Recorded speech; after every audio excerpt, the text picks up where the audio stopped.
Broadcasting live in downtown Oakland. I'm David Hollander, and you're listening to Protect Your Assets. Over the last 20 years, I've met many people dissatisfied with the lack of value and personal attention their financial advisor provides them. At Liberty Group, we personalize every aspect of our clients' retirement and financial plan with estate law, wealth management, and tax planning all under one roof.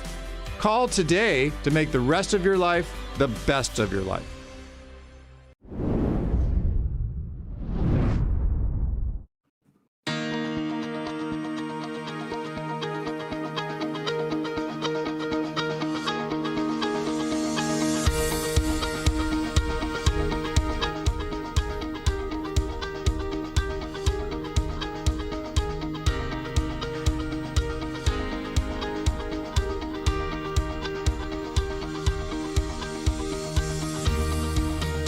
And we are back with more of the Tuesday night action of what has been one of the most thrilling open wheel series that there has been so far throughout 2021. The Rio Racers Virtual Club, presented by Liberty Group, finally makes its return for round 1 of 2 of the Red Bull Ring doubleheaders. We get set to end the first half of the season and enter the second half as well. I'm Nola Red Bull, and welcome to RaceSpotTV. I got Sumo Aurora beside me in the commentary box. Hugo Luis is acting technical director down behind the cameras for tonight's race. What a thrilling first half of the season it has been so far, and we are only just getting started at this beautiful facility over here in Austria. Should be a very fun race, and it's not the first time we're going to be coming here today, Sumil, but this is, of course, round 1 of 2 for the doubleheaders of the Red Bull Ring. Indeed, Nolan. What a place to come back to for some tremendous Pro Mazda racing. And it's the Red Bull Ring. It's a proper draft fest, this one. The fact that we come here for 2 rounds running just gets me so excited. And here, the championship just gets even more exciting coming in. It is bound to be an intense race. As you see, we are now entering round number 6 out of 11 so far on the season. We got the 2 races at the Red Bull Ring after we just came away from Australia over at Phillip Island. Next race up, we swing back over to Great Britain to head on over to the Silverstone circuit, but it's going to be the Legacy circuit, and of course the National Layout should be an entertaining race as we get set to go racing further into October. Then it's back to America for the final 3 rounds at Sonoma, Laguna Seca, and Road America, ending out the final 3 races on the season. You take a look at how the championship standings shake up, and oh my goodness, it is still as tight as ever, even though we're past that first half of the season. Indeed it is, yeah. Max Butler leading, but only by a little bit. And his growth so far has been tremendous in this year, but drop rounds not quite going in his favor. He needs more consistency, and maybe one of the other drivers not really having the best of other weeks too. But what's really entertaining, Nolan, Matthew Escajeda, on the surface he might not be having the best of years, but all things considered, the fact that he's been there all the time puts him up into P number 5. We talked about this as well, about how Anders Krohn seems to finish well or not finish at all just before this broadcast. He's got 3 wins so far in the season to Max Butler's 1, but because of the DNFs that he has had elsewhere and other poor performances due to crashes, he still finds himself second place in the points, 9 points off of Max Butler, and another 3 back to Wade Michaels. So it's still an incredibly tight points battle with just 13 points separated the top 3 coming into tonight's race.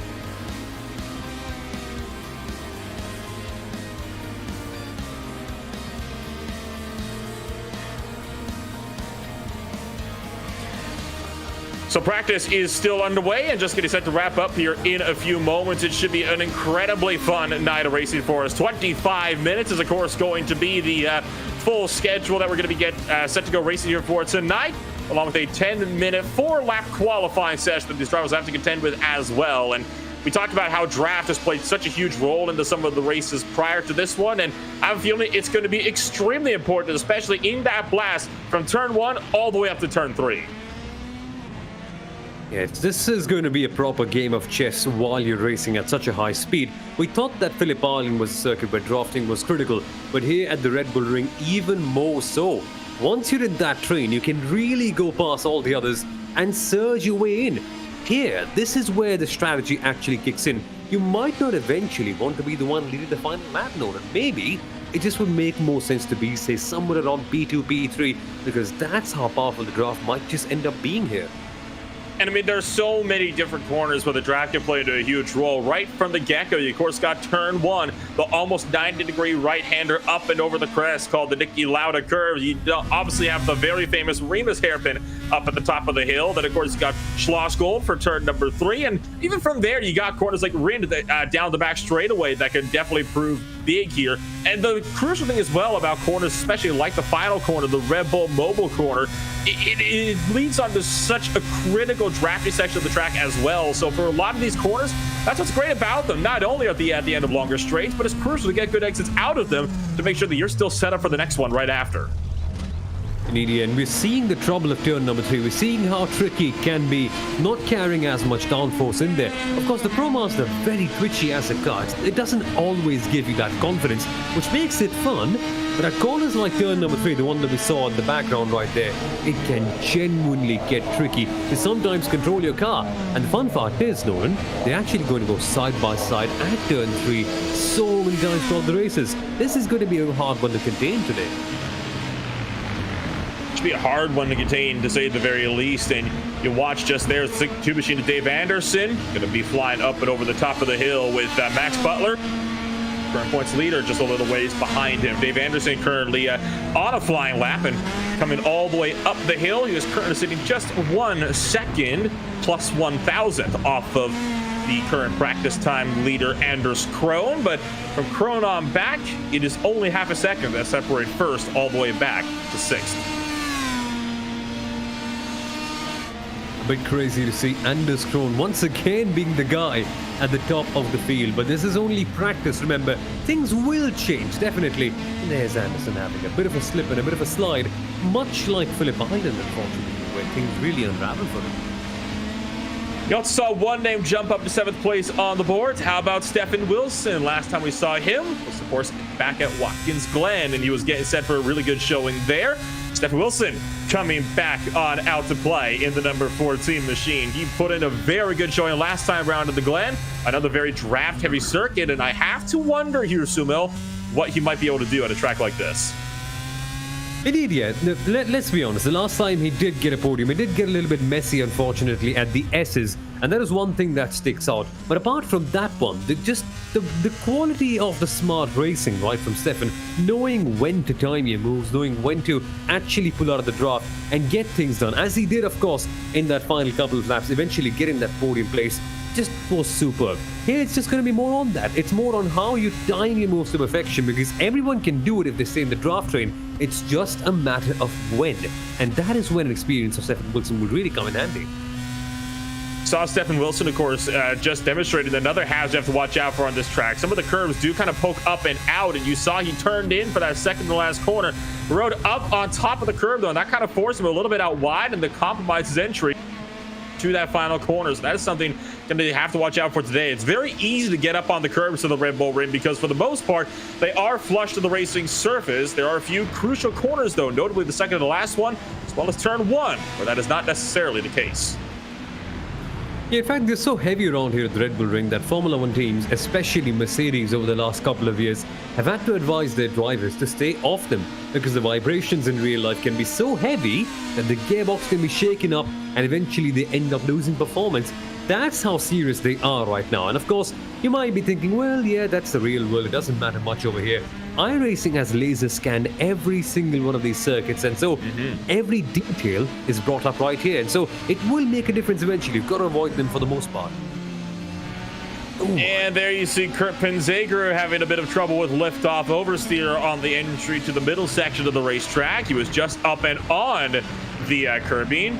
And of course, because the vibrations unsettled this corner entry, and he found himself going around as soon as he got off of the curb. So once again, another reason why it's really useful to stay off of those curbs, especially in these very, very light legacy Pro Mazda machines. How about Zach Hudson? Has been putting in some good performances recently. He is currently 2/10 down from Anders Krohn. And he's doing good work over there in 5th position at the moment. Yeah, genuinely. It's been a case of a little bit of bad luck here and there for Zach Hudson so far. He's constantly been hit here and there. I remember Watkins Glen where he was a bit innocent, and now Luigi goes for a bit of a spin. But to be honest, luck will eventually come to Hudson's side. He's got the pace, and eventually the series is too big for sometimes someone with pace not to be rewarded. And well, Is that a super smashed bro, Nolan? Both of them hitting each other? Unfortunately, ran into the other one, which was, of course, Zach Hudson as he backed up across the racetrack. That sent Joe Butler wide and taking a slide all the way down through turn number 6. Here is Robert McGinnis, a driver who we have seen in the past put in some good performances. He's currently sitting in 3rd place. Of course, Robert McGinnis competing very recently in the Indy Lights Series over at the WeatherTech Raceway. I'm sure that's a track he was probably hoping we would go to later on today, but you never know, maybe further on in the future. It's certainly a track that these Pro Mazdas would be well suited for. No, it'll be crazy watching the Pro Mazdas right there. It's such a fun car, and fun is often a word we don't speak about enough. But with this car, with it being so crazy, with it being so unsettled at times, is what makes this racing so interesting, because eventually, not just are you fighting all the other drivers around you, but also the car just to keep it on the track. And then the fact that we're able to get such amazing battles, Nolan, just makes the series even better, which explains why we have thousands of virtual fans coming out here to watch the race today. So checkered flag's gonna fly on practice. It's a 10-minute 4-lap private qualifying session coming on up in just a moment. But while the guys are getting set on their out laps, let's take a moment to thank the guys, of course, that help to keep the lights on here at the Real Races Virtual Club. And of course, this season being presented by Liberty Group. They're a company that believes that everybody should be able to live the retirement that they've always wanted. Their team of professionals can help you to create a well thought out strategy using a variety of investments and insurance products and services to help you address your financial needs and concerns. Stephen Wilson, of course, present today. He heads up the Stephen Wilson Racing Academy, which exists to assist clients on their motorsport journeys, for utilizes 20 plus years in the sport with advanced coaching techniques, track and car knowledge, along with widespread industry connections to help clients progress to any level imaginable. Whether the client is new to driving on track or an experienced amateur racer, they can help their clients to develop driving skills that enable you to climb through the Ferrari Challenge ranks, win races in Ferrari Challenge, advance to compete in the Pro-Am racing, and one day possibly iconic races such as the Daytona 24 or the Le Mans 24 hours. And then finally, of course, Merit Partners. Merit Partners is a high-end boutique car dealership specializing in Porsche and Ferrari. With an extensive network of private clients, Merit curates rare and exotic cars for the purpose of buying, selling, and creating investment portfolios. The focus of Merit is to build long-term relationships over time, choosing to have a narrower focus and going deeper with clients. Additionally, Merit offers a wide range of peripheral services for clients, including car storage, detailing, special parts, and paint protection fill. Qualifying presently underway for the Red Bull Ring.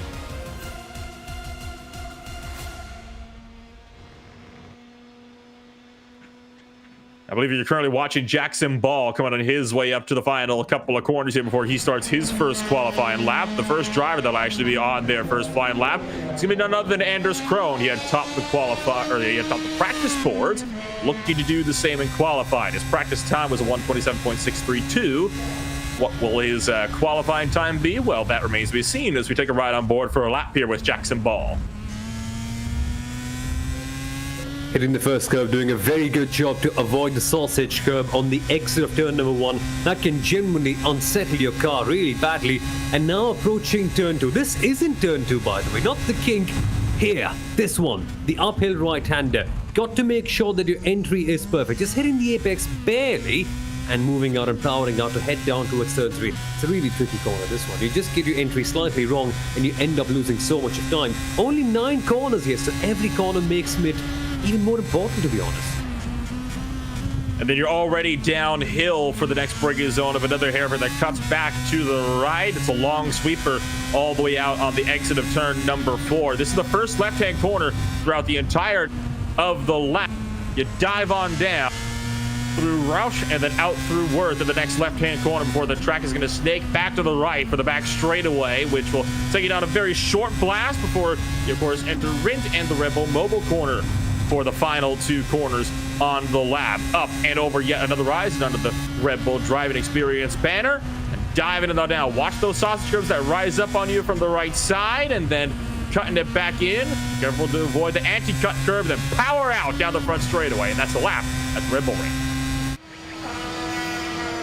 That's a good one. And you notice one really fun thing right here. Notice at the double left-handers, how much you have to carry the car into the corner. Normally with any other single-seater car, maybe even the GT3s that are very popular around here, you can just let it float. You can really dart into the corners, but with this one, you've got to wait. And if you don't, it leads to half spins like the one you're seeing with Michael right now. Gets really tricky. You see Matthew Escajeda, current defending champion, has not had the season that he would have liked.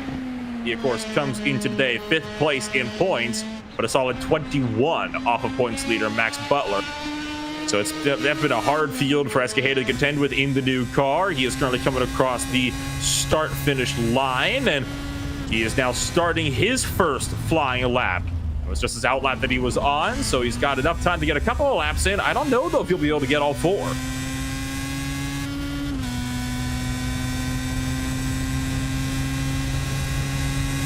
So far, it's Robert McGinnis on provisional pole with 128.246.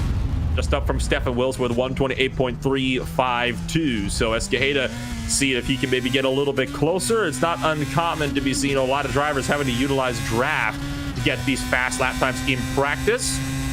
We'll see what Matthew Escajeda will be able to do with no draft to help him out onto the circuit. At the moment, Escajeda, we mentioned, is still on his first flying lap in practice.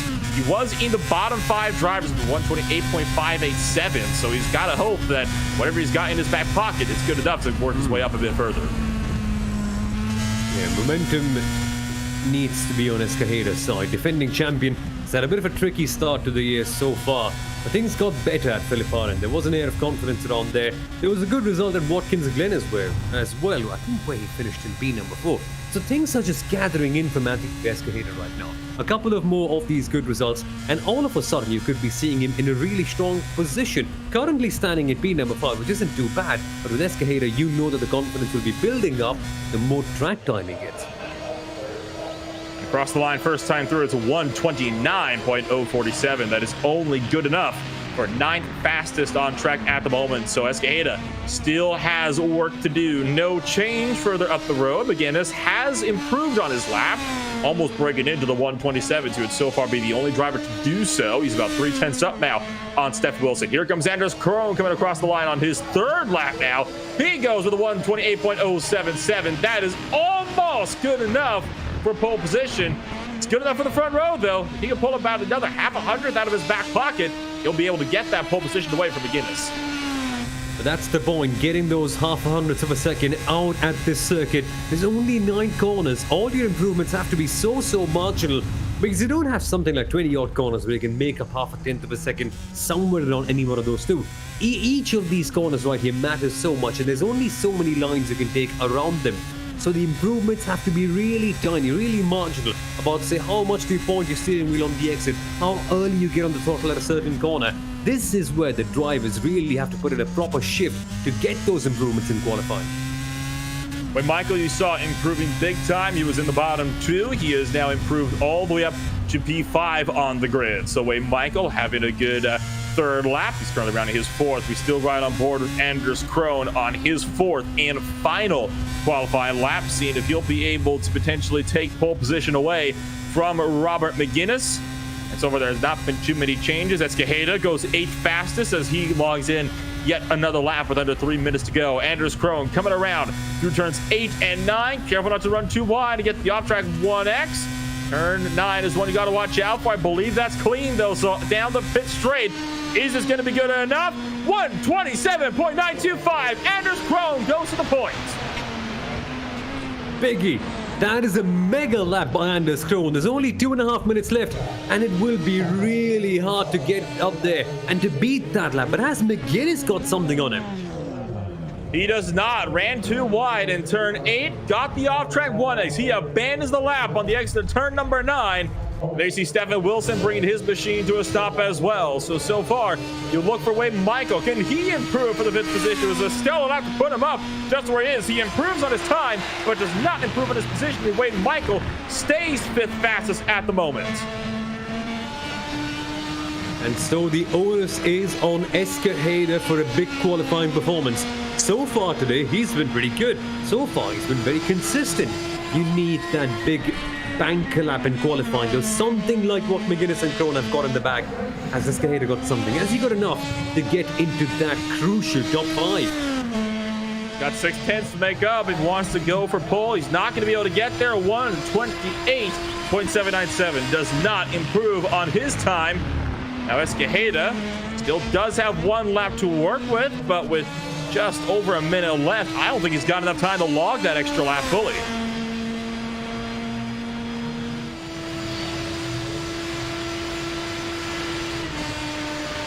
Running up for turn number 2 and the hairpin for the final time today. That's a nice apex there, but kicks the back end out a little bit. No doubt costs himself about 1/100th of a second or so just on corner exit. Already back down the hill from the highest point on the circuit. Back for turn 3. Still pushing hard. Still trying to see if he can make anything come out of this. He's didn't log a time on the last lap through either, so Escajeda is still going to be trying to see if he can potentially go through and pick up another position. He has got to get himself about another 2/10 to get himself up into the top 5.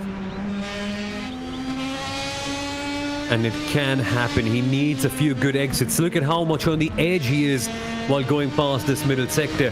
And it all comes down to those final couple of corners, Nolan. I think he ran wide the last time he was there at turn number 9. And that's where things unraveled slightly. Here, the exits need to be precise. 6 seconds left on the clock. Coming around through turn number 9. Misses the apex, and he is not going to get to the line in time on the pit straight. Escajeda fails to log his 4th qualifying lap. He will stay 8th fastest on the grid. Let's take a rundown for your starting grid here for the Real Races Virtual Club. Round 6 presented by Liberty Group. Anders Krohn on pole position, lining it up alongside Robert McGuinness. McGuinness fought hard to keep that pole position, but Anders Krohn with a flying lap bests him at the line. Max Butler sits in 3rd place with Steph Wilson down in 4th. That puts Wade Michael and Jackson Ball down in 5th and 6th.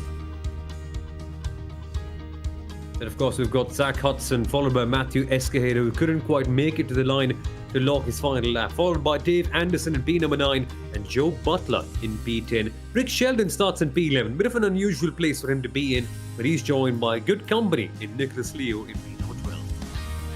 And that just leaves Jeremy Clark 1.3 seconds off the pace. 3/10 faster, though, than Kurt Penzegru, who starts it on down in the 14th position. So we're now just waiting on, funnily enough, Robert McGuinness up there in that 2nd position, where we can maybe get this race underway. It's just that one driver that you got to wait on here. And I tell you what, some of these guys, they're likely already wanting to get a move on.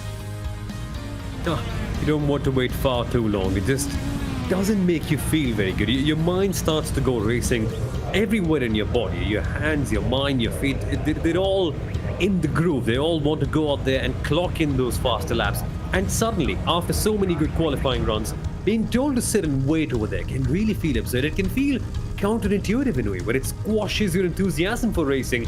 And then it's just a matter of which driver can turn the gear on the fastest when they actually get back on.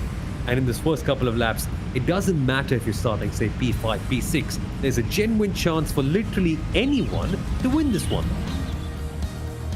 Guinness having trouble getting the car fired from the front row as well. Checking up the entire left line on the grid. Just now gets going right when the second to last guy in his own line is coming through. So that inside line has got to scramble a little bit to catch back up to the rest of the field. But it looks like they should be able to get themselves all lined up with plenty of time before we go green flag racing. So watch for the checkup here, fellows, as heads up. Accordion effect from the middle line, and already you can see Anders Krohn laying back on the field. Only 38 miles an hour. The pace car going 65, going half the pace car speed. An interesting start then from Anders Krohn, but we're happy you're joining us on a Tuesday night. Should be a fun race as we get set to kick off the second half. The Real Races Virtual Club fall season presented by Liberty Group. Coming around turn number 9. Krohn gets on the loud pedal, and we are underway for the Red Bull Ring.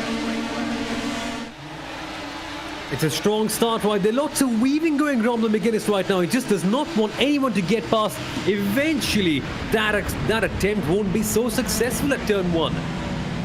Max Butler gets loose at the corner entry. He will have to back out on exit as a result. So far, though, we are all clean through turn number 1. The real question is going to be, what's it going to be like coming on up here into the hairpin for the first time today? So far, drivers single filing out. Max Butler loses out in the spot to Stephen Wilson. They're side by side deeper in the field as Matthew Escajeda makes up a spot on Jackson Ball deeper in the field. You can also see Zach Hudson and Joe Butler going side by side. And so far, we're still clean. So it's a very good opening start to this race. Definitely unlike some of the starts we've seen in other races so far this season. Yeah, exactly, but I can't believe how crazy everyone was in the opening laps. In the opening couple of corners, by the way, to do the swerving, to block off everyone, not to get past. And there's a spinner in the background, as I say. Kurt Benzager having a slide all by himself in the number 2 car. Just, and heads up! Oh, that's a big mess. Zach Hudson's collected in this one. Jeremy Clark is also around. Rick Sheldon, I think, has some damage on his machine as well with the 63. I know Nicholas Leo got into that one big time, along with Dave Anderson. I think that all started with Zach Hudson just lost that by himself, potentially. Everybody else just checked up trying to avoid him. So a crash over in turn number 5. We're still green, though, here in this one. No cautions. 25 minutes underway. Anders Krohn leads lap 1. Well, unfortunately, you just execute what you practiced, and in practice, Zach Hudson was facing issues all the time at turn number 3 and turn number 4, which is why he had that issue. The same can be said for Kurt Van Segre as well, sliding off right there. Bit of a half spin, that lift off oversteer that happened eventually, and here's Hudson. We saw him do this so many times in practice and qualifying. Here's it again. You already see Anderson had the damage, and there you see Jeremy Clark sliding into view, and Hudson had to go evasive. Imagine that. McGuinness dropping down the order as the number 80 car had a problem as well on the race start. Seems like he might have. Okay. Here's a bit of a bold sense. So here's a replay of what happened. He swerved in and stopped. Potential slowdown penalty. I thought he might have cut that corner a bit tight. Exactly, but the slowdown isn't that vicious.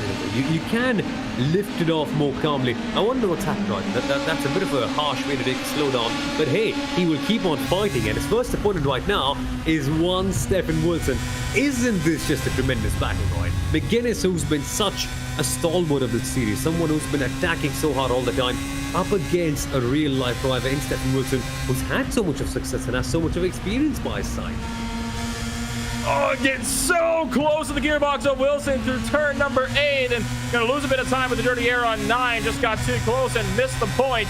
They're all drafted off Matthew Escajeda, who's got a very wounded rear wing. Jackson Ball is gonna make the look down to the turn number 1. The 5 car gonna breeze past 25. Wilson tries to follow, and they crash their corner exit. Escajeda collects Jackson Ball as Ball tried to defend into turn number 1. Escajeda, though, turned in too much as Jackson Ball ran wide, and both cars are going to be effectively out of the race as a result.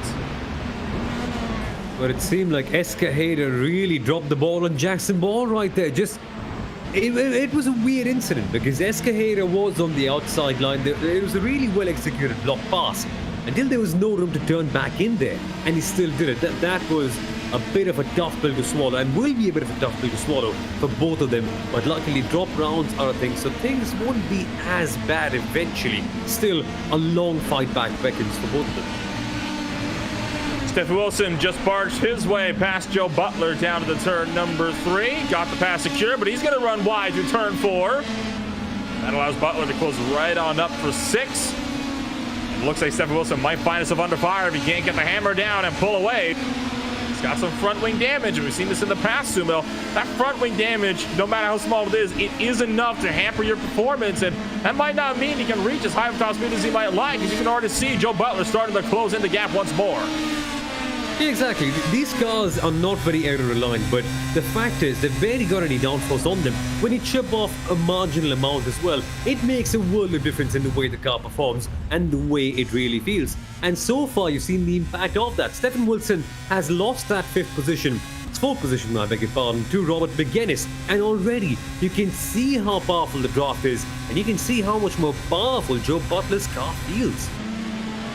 And side by side, up into 2. Joe Butler gonna send this one down, but he gets loose on the exit, and Stephen Wilson carries the momentum around. He will hold on to key number 5 for the time being, but Joe Butler, I imagine, not done fighting this one now. Just got on the throttle a bit too early, but hey, the good news is you've still got just under 20 minutes left in the race. That's plenty of time to be able to make that move work.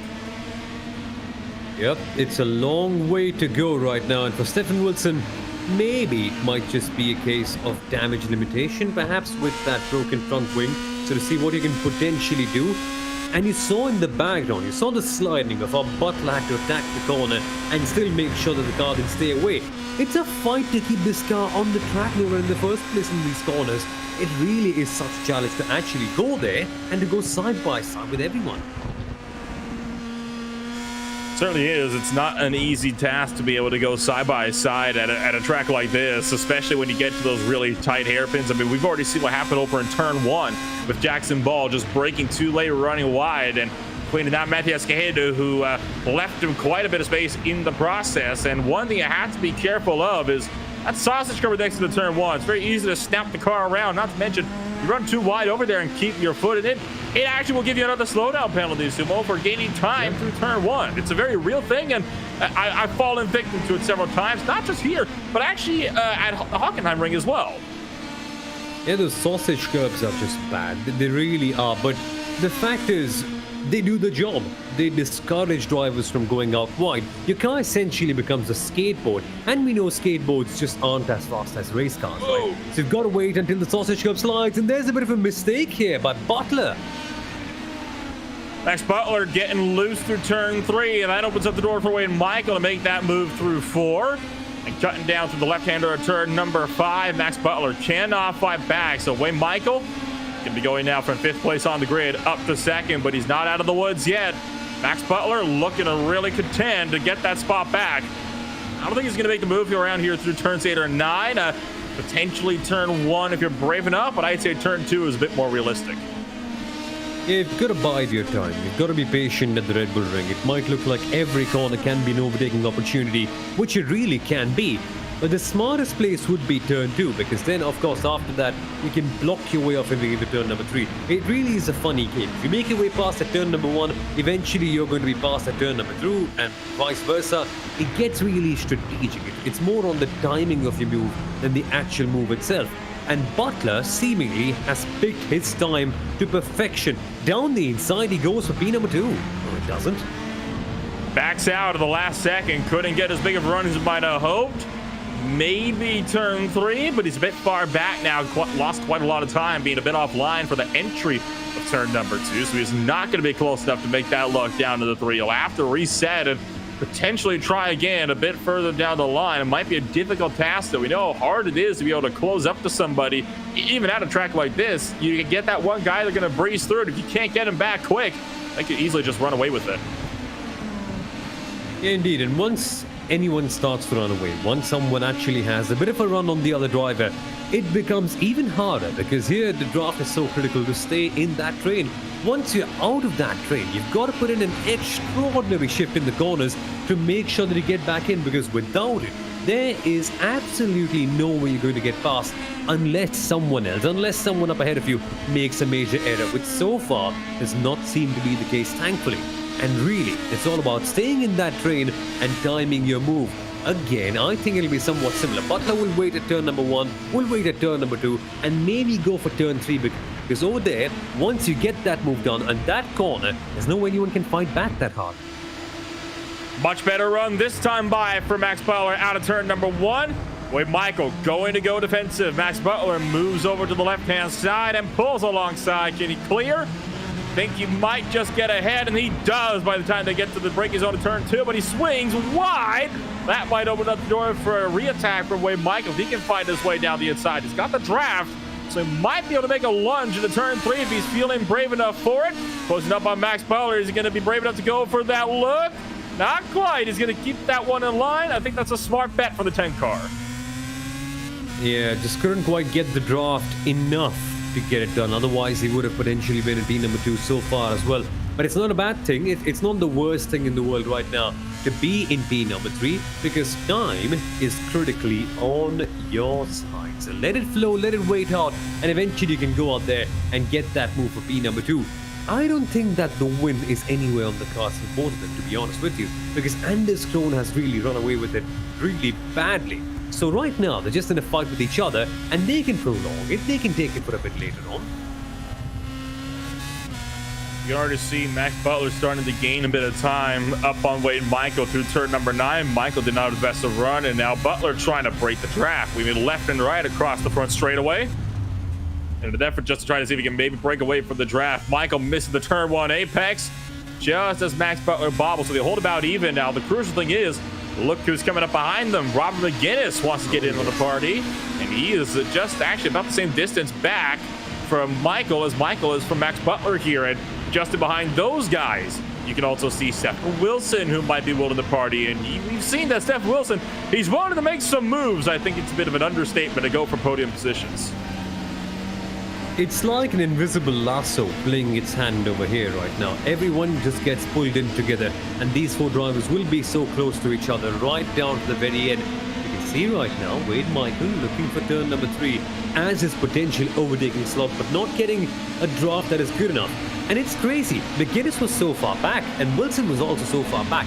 The fact that they've closed in just goes to show how much time you can actually lose by fighting, which is one of the reasons why Anderson has got a 5-second gap. You eventually go slower through every single corner once you go side by side, and that is what Butler and Michael have been doing so far.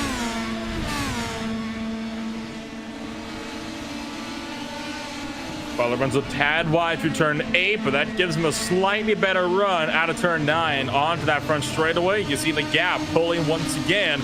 Wade Michael needs to get a good draft run here out of turn number 1 if he wants to keep Robert McGinnis that big, because that Indy car is starting to look a little bit hungry. He has potential to go for podium positions if he really wants to.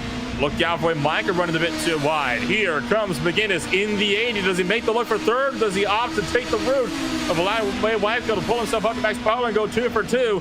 He's going to make that look for third place. It's going to be a dive bomb in a turn number 2 up the hill. McGinnis is going to make that one work. Max Butler misses the chicane, and that might allow Robert McGinnis to get this run down to that turn 3.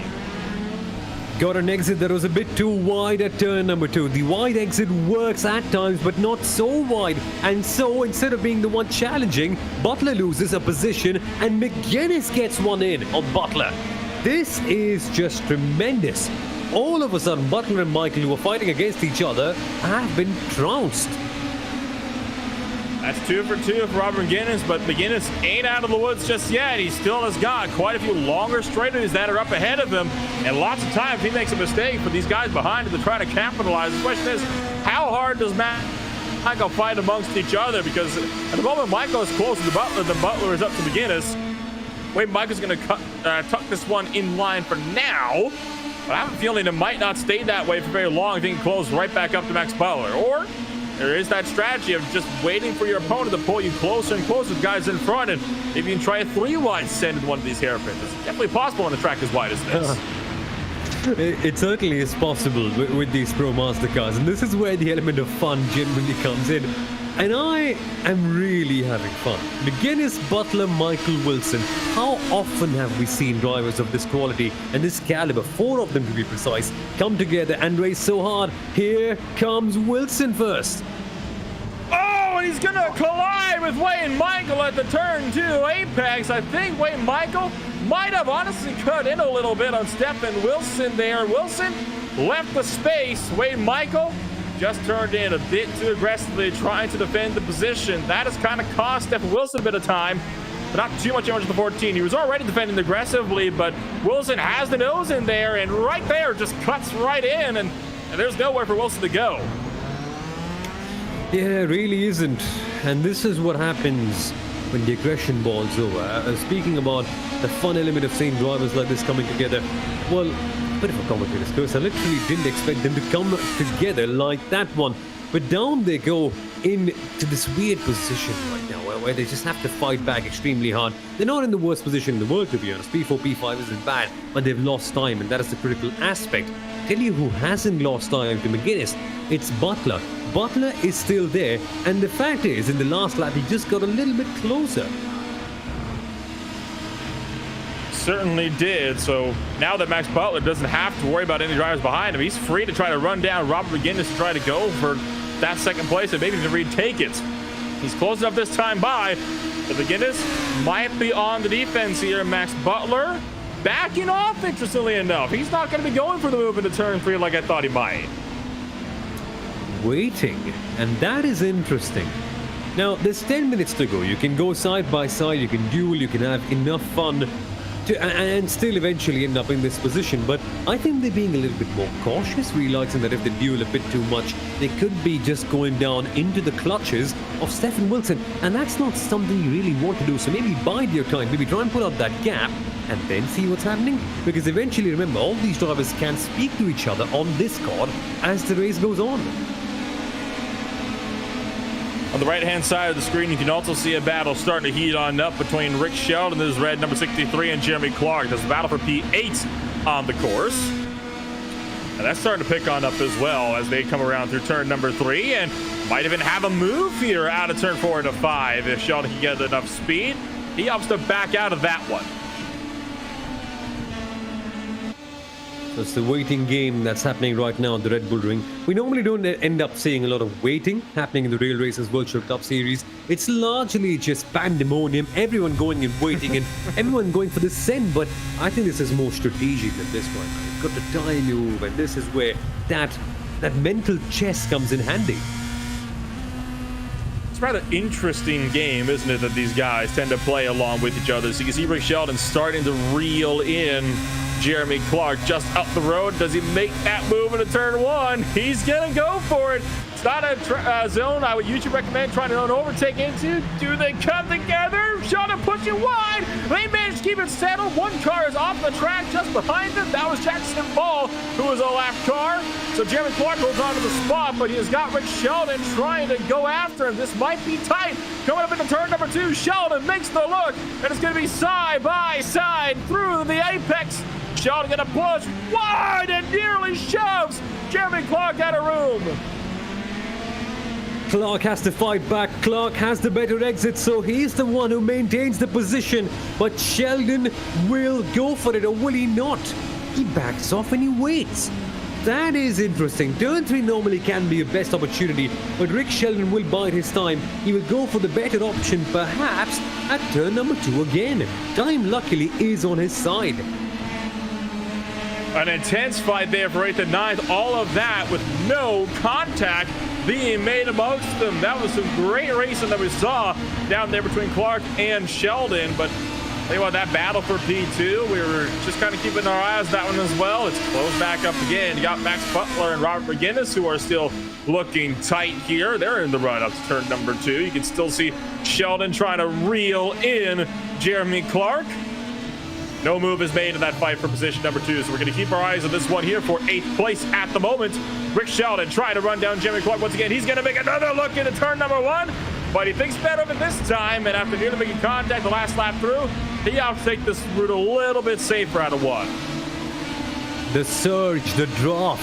This is what counts right now. Rick Sheldon is getting closer, marginally by the straight. Things are improving, but just not enough. He goes for a look, goes for a send. Does it work? Oh! This time they touch just like the Silver Arrows in 2016. Sheldon backs out. Escajeda's going to pick up 1 in the meanwhile with a very wounded 25 car. And Rick Sheldon getting into it with Jeremy Clark. How many times have we seen this before? You think back to, of course, the Red Bull and the Ferraris getting into it back in 2018. The Silver Arrows getting into it in 2016. Jeremy Clark on the track, and Sheldon goes for a lead. Did Rick Sheldon somehow save that? I'm sorry, how do you save a car that launches 4 wheels in the air like that? I don't even know. I really don't even know. They just took off. Shooting Stars meme inserted. That was wild. Cue the Dukes of Hazzard's theme. Yeah. Oh, man. Fortunately for Sheldon, that destroyed his suspension. He is limping badly, just trying to get back to pit road to the Monique. You can see he is struggling already with that machine and finally loses it on the exit of turn number 9. But take a ride on board here with Rick Sheldon, then hang on, folks, because this is going to be a crazy one. Clark goes wide, and holy cow, what a launch. I must go. My people have called me. It's the kind of stuff you can caption this as.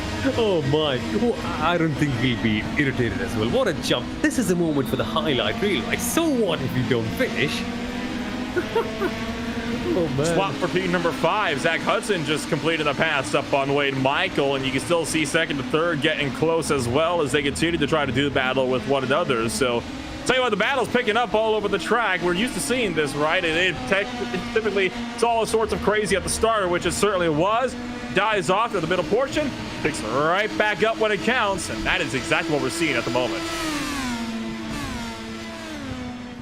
Indeed, we are. And this is an all-star battle in a way. McGuinness versus Butler. We should have been seeing this more often in this series, to be honest with you. But things have just gone here and there for McGuinness, who's always been near the top, hasn't quite been able to churn it up into a big result. And this might just be it. The one where the tide really turns around for him. But first, fighting with Butler and having to fend off Stefan Wilson. Look at how smartly he picks up that minor drop. Even a little bit helps him out. And that is why he's able to stay ahead of now. No move from Max Butler into turn number 2, but he can't wait around for long. Look at the lunge from Stefan Wilson behind to try to close up as much time as possible. Stefan Wilson still has a shot of getting onto the podium here if he can continue to put in the good laps. He has so far been consistently 2 to 3 tenths a lap quicker than his guys up in front, and he's got their draft now to work with as well. Max Butler is still not making that look on Robert McGuinness, but it's starting to hurt him here. If he's not going to make that move soon, Wilson's going to make it for him. Exactly, yeah. You're either the one who's got to make the move or you're the one who the move is made on. There's no stability right here in the Real Racers Virtual Club. Nobody can stay in one position for far too long unless your name is Anders Krohn. Otherwise, it's all just a hot mess where everyone just changes positions every so often. I think Butler realistically could be there by the end of the next lap, Nolan. I think he could be the one at P2 now. Soon. Look at how close Max Butler gets, but he clips the anti-cut curb to turn number 9, sending him way wide, but he holds onto it. I don't think he's going to make that look here into turn number 1, but turn 2, absolutely. Look at how close he gets right up to the gearbox of Robert McGuinness. Backs off to get as big of a draft run as possible. Look out, though, for Stefan Wilson just in behind. It's a 3-horse race for second and third on the podium with Anders Krohn 7.3 seconds up the road. McGuinness has got to try to fend him off quickly here, and will Wilson make the look as Butler opts to still stay in line? Can look for him maybe on the exit of 2 in the run down to 3.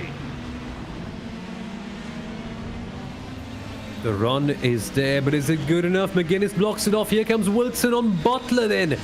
Outside line is the line of choice. It's not worked out for many drivers in Formula 1, but this is in Formula 1. So Wilson goes to the outside and gets an amazing run, and the inside line is the line he chooses now. He's got no choice. He's still got Max Butler on his outside line. Still side by side to turn 6. Just barely leaving Max Butler enough space there. The 6 car forced to yield as Stefan Wilson takes that one out of turn number 6 and 7. Butler has got about 1 or 2 more laps to try to fight this one back. He's still got some time, but it's not enough. And I have a feeling they're not going to be able to catch Robert McGuinness at this rate. Yeah, really not. Things are slipping away. Time is also slipping away right now. McGuinness just needed this window. He needed this fight to solidify his second place. But now that that position is gone, we can focus on the final podium start. It's a hardcore battle to the end. I think it's the final lap now.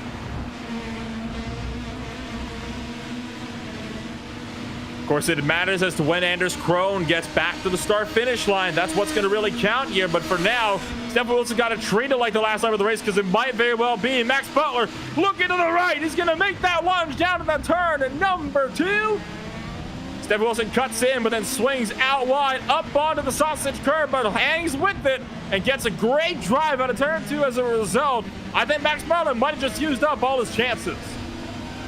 I think he has, but there could be maybe just one last desperate sin, a la Max Verstappen on Andrea Dovizioso. Maybe on the last couple of corners, maybe a well-executed block pass.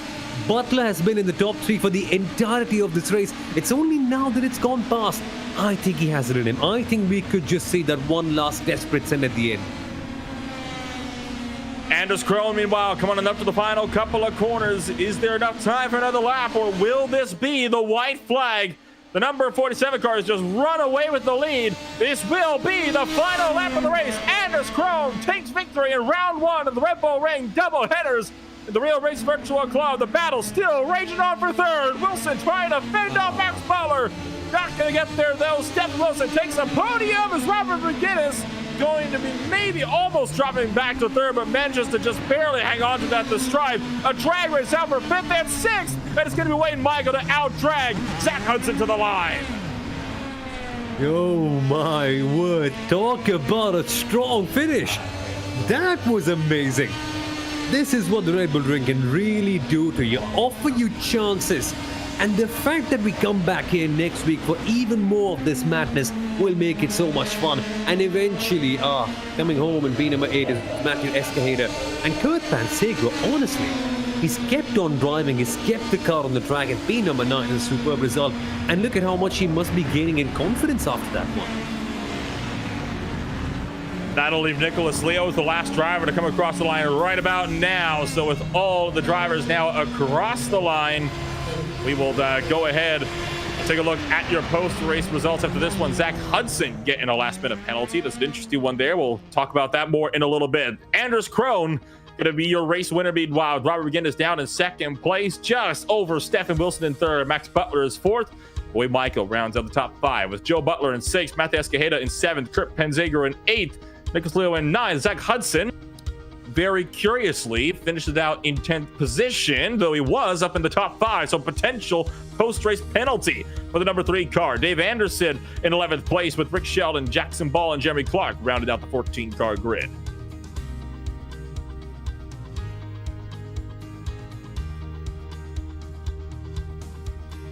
And that is then going to be the results here from round number 6 of the Real Racers Virtual Club. We will see if we can get a talk with a couple of the drivers here with us today. We're going to kick it on up with the race winner, Anders Krone. And Anders, you're joining us up here now, and talk about a walk-off win for you. 9.7 seconds over the field. It was never really a contest.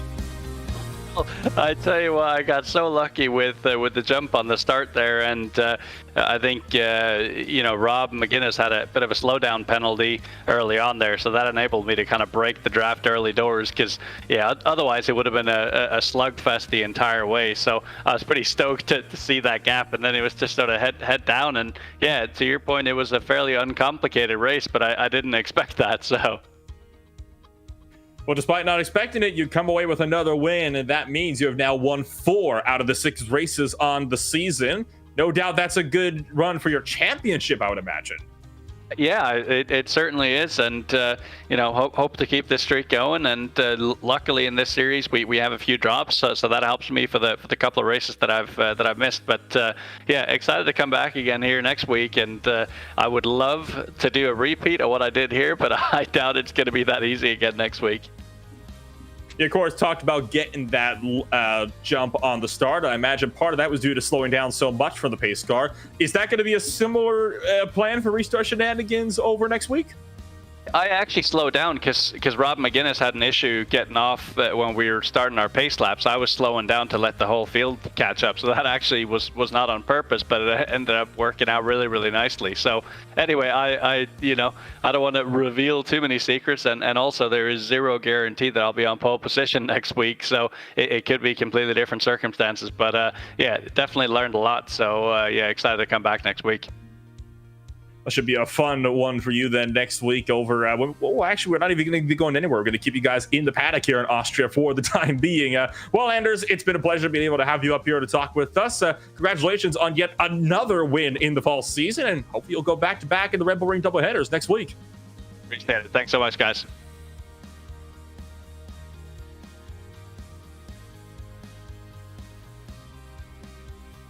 Absolute domination from the number 47 car today. We are going to continue on down through the podium drivers here. We'll see if we can potentially dial on up Robert McGinnis in a little bit, and hopefully we'll be able to pass that down to you in just a moment, Sumo. But it doesn't look like we might be able to get a run or a talk here with Robert McGinnis, so we're instead going to pass it on down to Stephen Wilson, the third place finisher on the day. And well, we'll see if we can give our third place driver a bit of a chat. And just as everybody wanted to talk to Sumo, nobody wants to talk to us anymore, apparently, because nobody is willing to give us a chat. But it looks like we'll finally be able to get a hold of Max Butler. So I'll pass it down to you with our fourth place finisher. Max, how crazy did it get in the final couple of laps? You were in the top 3 for quite a while. What happened right there? Seemed like a really fun battle to watch, but what was it like from your perspective? I was being so conservative the entire time. I was giving Rob a shot to try to at least close a little bit on Anders.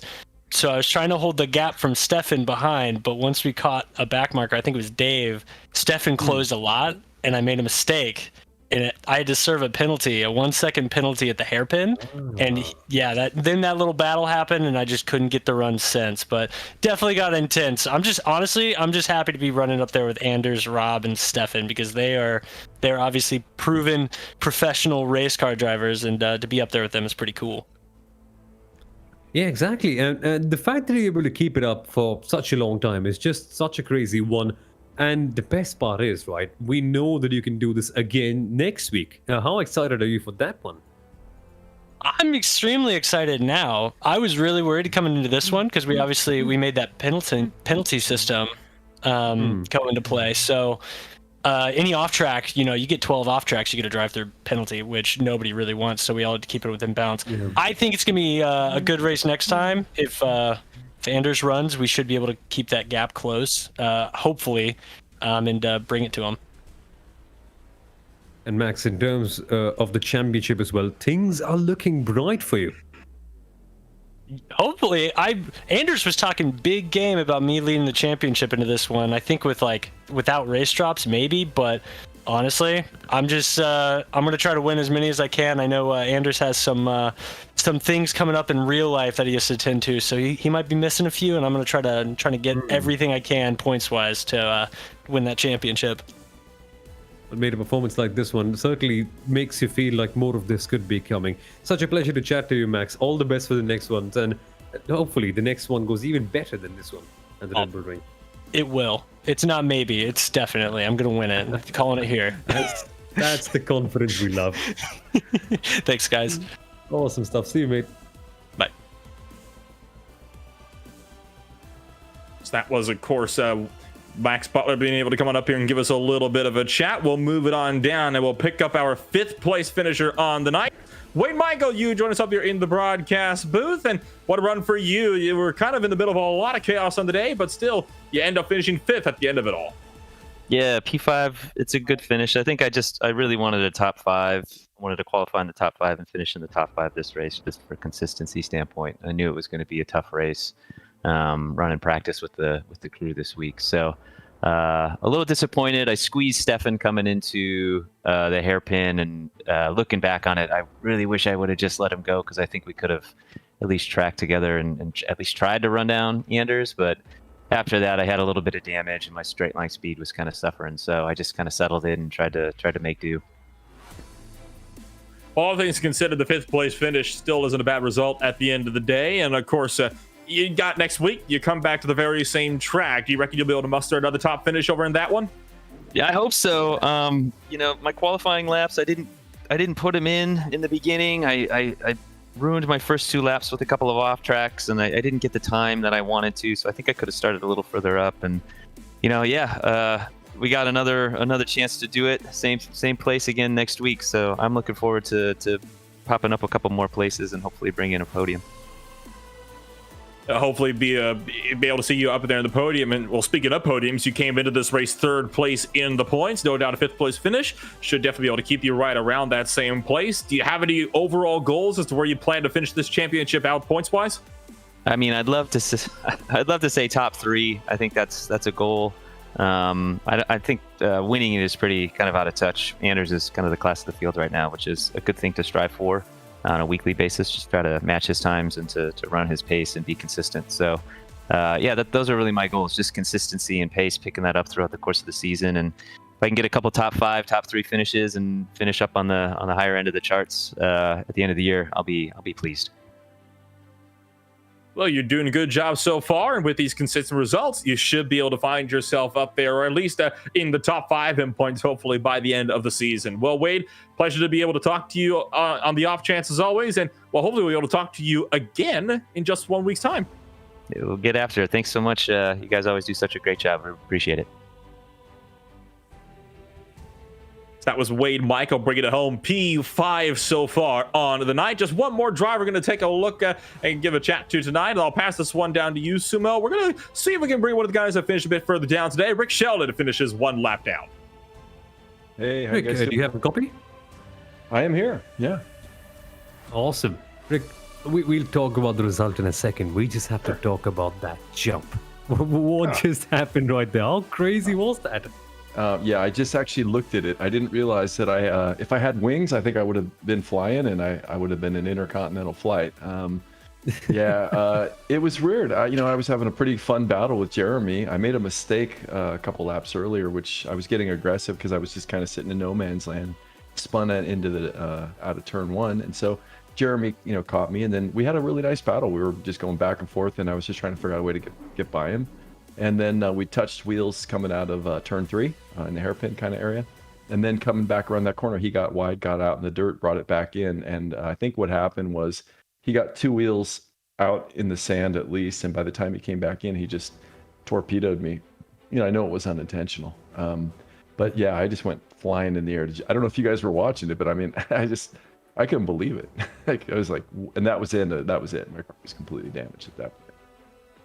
Well, how perfect is it that this happens at the Red Bull Ring, which supposedly gives you wings? So hey, that's a good one, man. There you go, Samel, man. You're on your game, man. There you go. Yeah, I wish it gave me wings and I could have flown down to the start and actually avoided that. But you know what? Mazdas aren't meant to fly. I guess that's just the way it is.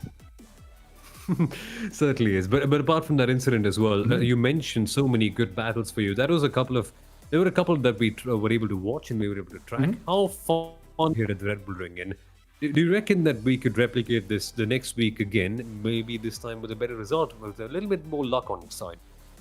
Yeah, it's a really tough track. A couple things were going weird today. One is the setup that we use is a fixed setup, and I don't think it's really... the car's super free here, and I think that's a problem.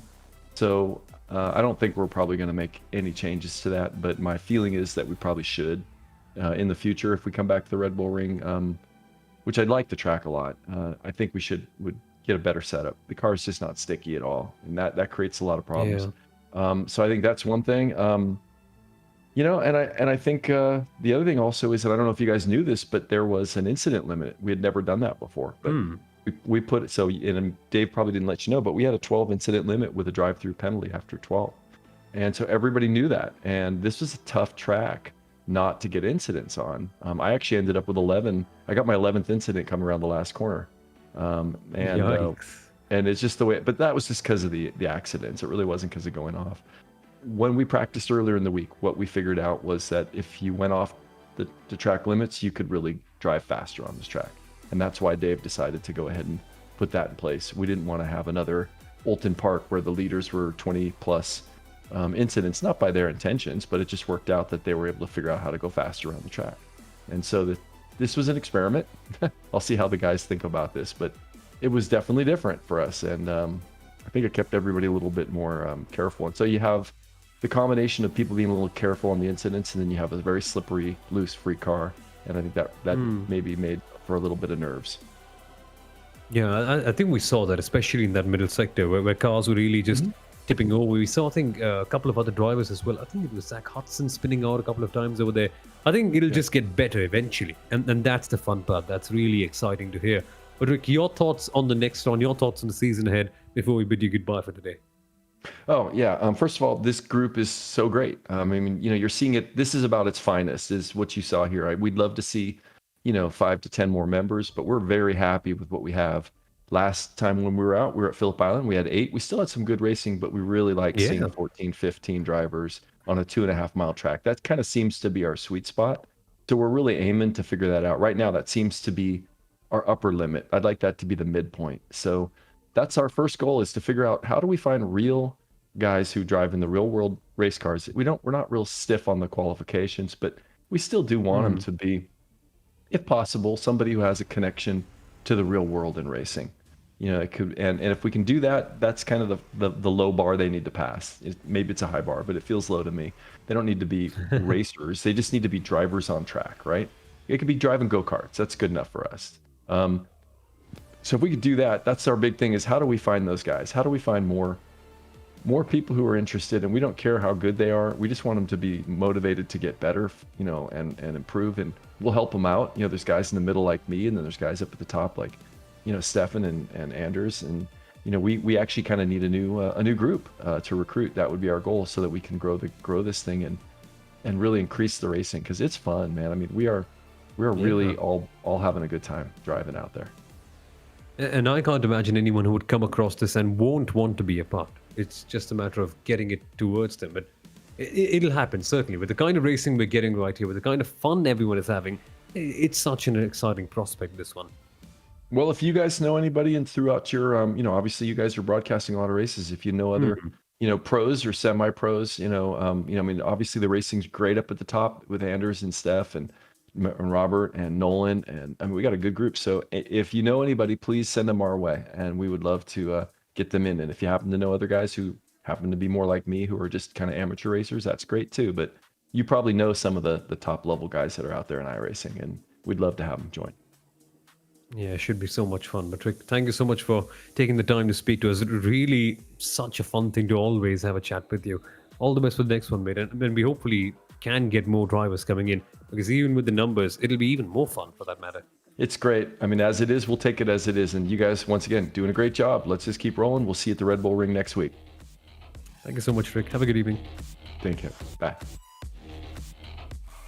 That was Rick Sheldon coming home a bit further down than would have liked, but the good news for him, of course, Somel, is of course the fact that we come back next week and we get to do it all over again. Same venue, same time of day, same car, same everything. Another 25 minutes of action coming on up just in 1 week's time for round number 7 again at the Red Bull Ring. So if tonight's race is anything to go off of, I have a feeling it'll be an intense one. And take a look at the point standings with this win from Anders Krone, tied with Max Butler for the points lead. I love this. I really love this, how this championship is evolving so far. And as I mentioned at the start, you wouldn't expect someone like McGuinness in 7th. You wouldn't expect someone like Escajeda in 4th. Things are just happening this way. The championship is getting even spicier, even more better, let's say, as the weeks go on. I can't wait to see what the Red Bull Ring next time out offers us, to be honest. Should be a very entertaining race, and one that could have some championship implications as well. But for now, Anders Krone takes win number 4 on the season by 9.7 seconds. Will he be able to pull off a dominated performance in just 1 week's time? There's only one way to find out. Stay tuned for next week, and we'll be back with more of the Real Race Virtual Club. I'm Manola Rampo, Sumo Lawar, beside me in the commentary box, Hugo Louise as technical director down behind the cameras for tonight's race. Thank you for joining us for yet more action. We'll be back with round 2 of the Red Bull Ring doubleheaders in just 1 week's time.